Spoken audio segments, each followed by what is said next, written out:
Indictment. My name is Lynn Tayton. I'm a Queen's Counsel practising from 36 Bedford Row in London. In an English courtroom, the indictment is a very important document because it contains the charges that a defendant faces in a Crown Court trial. Each of the charges is set out on that document, and each charge is called a count on the indictment.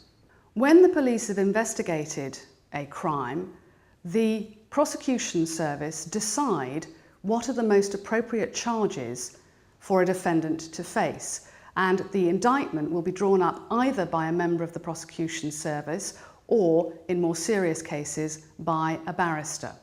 At an early stage, the defendant will appear before the court and the indictment will be put to the defendant, and he or she will be asked whether he or she pleads guilty or not guilty to each charge or count on the indictment. If a defendant pleads guilty, the defendant will be sentenced for that particular offence.